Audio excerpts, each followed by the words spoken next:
Kali ini saya akan berbagi pengalaman saya lebih dari 25 tahun di dunia penulisan dan penerbitan dan dunia kreatif yang mengalami pembelajaran yang cukup panjang dan selalu banyak yang bertanya bagaimana menulis itu. Nah, sekarang saya akan memberikan tips bagaimana menulis dengan jurus yang simpel yang saya sebut sebagai jurus burger. Jadi burger itu ada rotinya, ada isinya, ada roti lagi. Jadi hanya 3 unsur saja. Nah, ini jika terapkan gaya ini, maka berbagai jenis tulisan bisa dibuat dengan hanya 3 jurus itu. Dengarkan, rasakan, ayo mulai.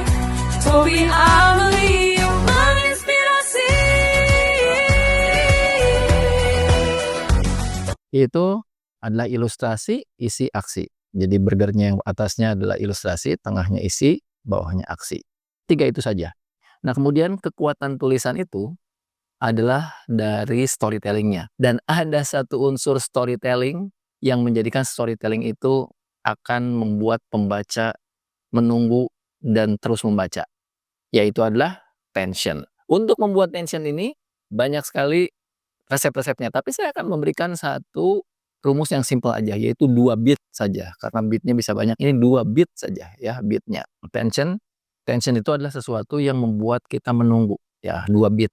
Dari beat 1 ke beat 2 gimana kita nunggu gitu ya.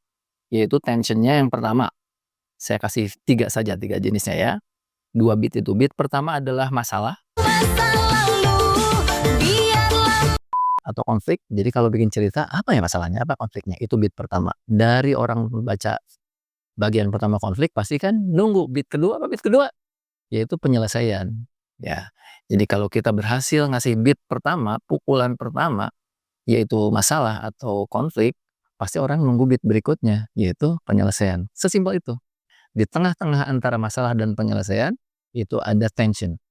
Jadi orang akan nunggu ya. Oke, yang kedua adalah beat pertama adalah before, beat kedua adalah after. Misalnya kita cerita tentang perubahan diri, cerita tentang story of change. Jadi orang, kita ceritakan dulu beat pertama itu before-nya, jangan nyampur-nyampur langsung before after di situ. Jangan, nanti tidak ada tension seperti konflik langsung di situ kasih solusi, jadi nggak ada tension. Kita harus gantungkan. Jadi ketika kita mengelaborasi beat pertama itu harus dalam sampai orang penasaran, ini gimana ya masalahnya, nanti selesainya gimana gitu. Itu beat yang kedua ya, before after. Kemudian jenis yang terakhir, yang ketiga, yaitu beat pertama adalah teka-teki atau misteri, dan di beat kedua adalah solusi atau jawaban terhadap misteri itu.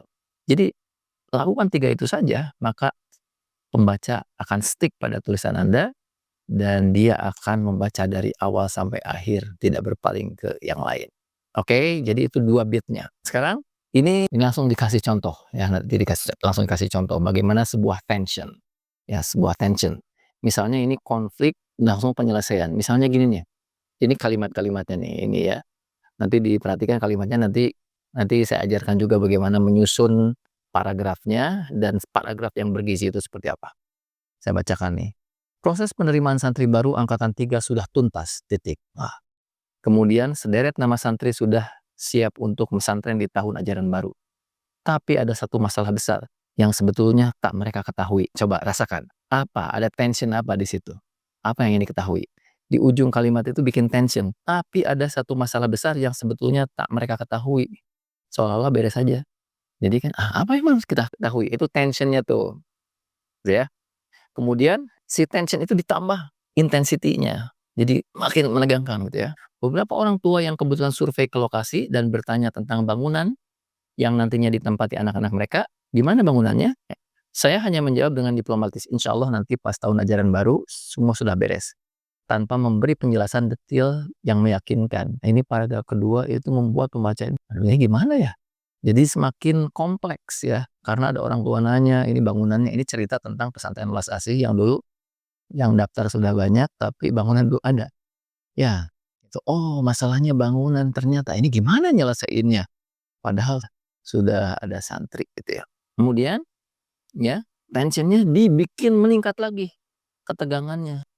Ikhtiar demi ikhtiar dilakukan. Berangkat dini hari, pulang larut malam, hanya untuk menemui calon investor dan donatur. Dari presentasi ke presentasi, dari negosiasi ke negosiasi. Hingga akhirnya satu titik kepala sudah pada jalan buntu untuk berpikir. Akhirnya kepala ini diletakkan di tempat sujud, memanjatkan doa, berharap keajaiban. Dengan logika apapun, sepertinya tak mungkin membangun kelas dan asrama hanya dalam sisa waktu beberapa bulan saja menuju tahun ajaran baru. Waduh, ini nih udah, kalau dalam masalah ini udah kayak jalan buntu. Kan hari semakin deket, uangnya belum ada, bangunan belum ada. Jadi kan tensionnya meningkat. Jadi makin ke pinggir jurang. Akhirnya sampailah pada titik buntu. Pernah nggak nonton film? Si penjahatnya udah ngejar, si pahlawannya, si tokoh utamanya udah buntu, udah kelihatan penonton tuh udah melihat jalannya buntu. Pernah lihat ya? Nah, ini juga kita harus bikin kayak gitu, seolah-olah tidak ada jalan. Oke, nah ini masalahnya konfliknya udah bereskalasi dan sampai titik buntunya. Dalam doa-doa yang panjang penuh harap bercampur sedikit keputusasaan, saya membacakan doa. Semoga Allah mengirimkan dermawan untuk memberikan uang, untuk mendirikan bangunan. Tapi ternyata Allah menjawabnya dengan sesuatu yang tak terduga. Titik tuh sampai situ. Tension lagi ya. Jadi paragraf itu menyisakan tension berikutnya untuk dijawab atau dilanjutkan di paragraf berikutnya. Di sini mulai ada titik terang. Ini mulai nih, udah mulai ke titik terang, artinya ke beat kedua. Sekarang ada transisi dari beat pertama tadi itu tensionnya masalahnya bereskalasi gitu. Sekarang udah masuk ke hampir titik terang, udah beat kedua tapi belum terang banget. Saya menyaksikan siaran berita, Mas Menteri Pendidikan mengumumkan semua sekolah ditutup. Proses belajar dilakukan di rumah karena wabah COVID yang melanda dunia. Saat semua orang mengucap astagfirullah, innalillahi, tanpa sadar saya berbisik dalam hati, Masya Allah, bahkan Alhamdulillah. Apakah ini jawaban dari Allah? COVID adalah peristiwa dunia, tapi saya GR bahwa COVID sebagai sangat personal, yaitu menjawab doa-doa saya. Jadi kan tadi di tension itu tidak ada uang bikin bangunan, dan tadi tutup itu ternyata solusinya tidak terduga. Inilah titik terangnya. Kemudian tadi titik terangnya sekarang udah mulai ke solusinya. Jadi kalau nulis solusi juga jangan tiba-tiba di paragraf beat kedua tuh langsung solusinya udah selesai dong. Harus diawet-awet. Kalau nulis itu diawet-awet ya, sedikit-sedikit. Ya satu paragraf tension, kemudian kalaupun solusi sedikit ya. COVID adalah sebuah wabah besar yang mengerem dunia yang selama ini bergerak terlalu cepat. COVID memberi jeda pada dunia untuk memperbaiki dirinya. Bagi saya COVID adalah sebuah welas asih Allah yang memberi waktu tambahan untuk membangun kelas dan asrama. Gitu kan. Ya. Saat masa jeda COVID akhirnya memberi waktu dan mengirim 2 orang dermawan. Akhirnya ada 2 orang dermawan. Pertama membantu kami membangun asrama, dermawan kedua membantu kami merampungkan semua modul dan kurikulum yang dibutuhkan waktu 3 tahun kalau nggak COVID. Karena kan kalau tidak COVID guru-guru ngajar terus.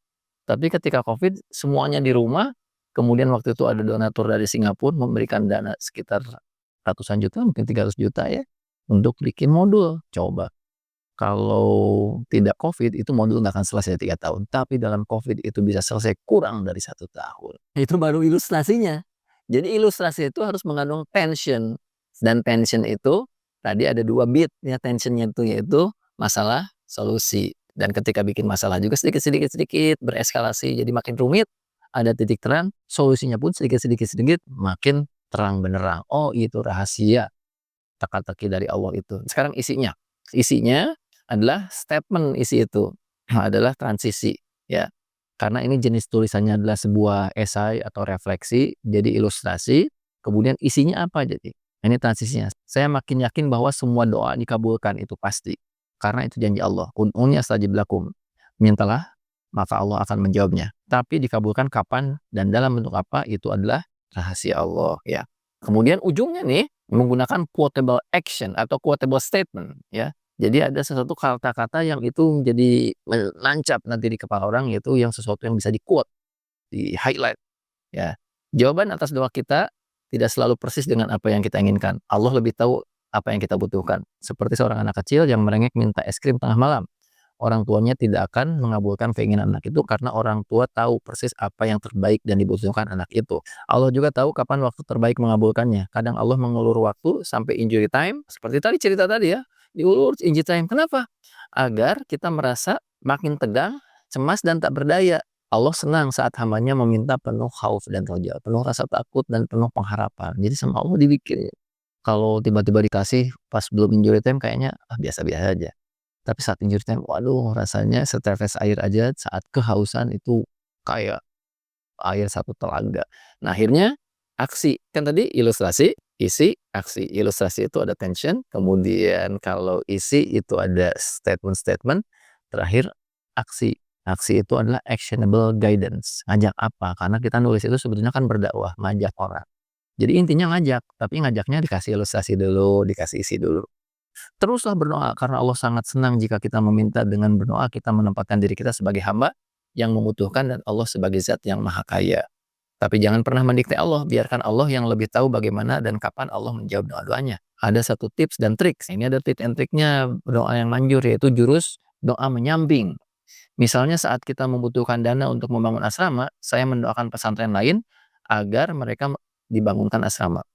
Maka otomatis malaikat akan mendoakan hal yang sama untuk kita. Doa malaikat pasti jaminan mutu dong.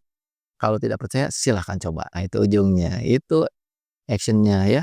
Jadi dari 3 elemen, yaitu burger itu atas roti, tengah daging, bawah roti lagi, itulah ilustrasi, itu adalah story, cerita yang mengandung tension. Dan kalau ilustrasi itu sifatnya naratif atau narasi dan menyentuh emosi, afeksi ya, dan orang membaca merasa terinspirasi dengan cerita itu. Kemudian kalau isi sifatnya deskriptif. Kalau tadi narasi, ya ini mah sifatnya deskripsi, menjelaskan apa quotes-nya, apa konsepnya, dan itu masuknya nanti ke otak sebelah kiri, yaitu kognisi.